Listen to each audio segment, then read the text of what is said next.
నమస్తే అండి.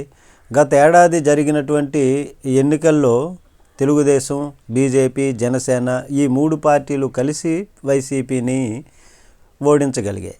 ఇలా కలిసి ఈ 3 పార్టీలు ఉంటేనే జగన్ను ఓడించగలవని, విడిపోతే గెలుపు జగన్దే అని రాజకీయ పరిశీలకులు సైతం కూడా చెబుతున్నారు. వచ్చే ఎన్నికల నాటికి 3 పార్టీలు కలిసి ఉండేలా కనిపించడం లేదని కూడా చెప్పుకొస్తున్నారు. ఇప్పటికే ఈ 3 పార్టీల మధ్య క్షేత్రస్థాయిలో విభేదాలు వస్తున్నాయి.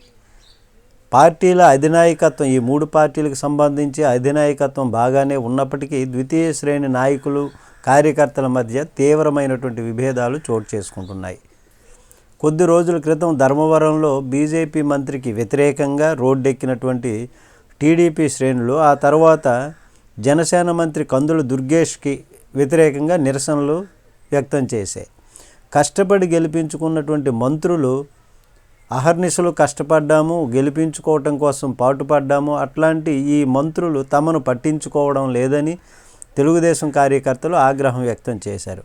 ఇక డిప్యూటీ సీఎం పవన్ కళ్యాణ్ గారి నియోజకవర్గంలో పిఠాపురంలో అయితే తెలుగుదేశం, జనసేన మధ్య ఆధిపత్య పోరు నడుస్తుంది. తాజాగా మరోసారి కూటమిలో లుకలుకలు బయటపడ్డాయి. కర్నూలు జిల్లాలో తెలుగుదేశం, జనసేన పార్టీల మధ్య విభేదాలు చోటు చేసుకున్నాయి. అలాగే కర్నూలులో విభేదాలు రోడ్డెక్కాయి. అదోని సబ్ కలెక్టర్ కార్యాలయం ముందే ఈ 2 పార్టీలు, జనసేన, తెలుగుదేశం పార్టీలకు చెందినటువంటి నాయకుల మధ్య ఘర్షణకు దిగారు. తెలుగుదేశం నేత మీనాక్షి నాయుడు జనసేన నాయకుల మధ్య మాటా పెరిగి తీవ్ర స్థాయిలో దూషించుకున్నారు. ఆ తరువాత తోపులాటకు దిగారు.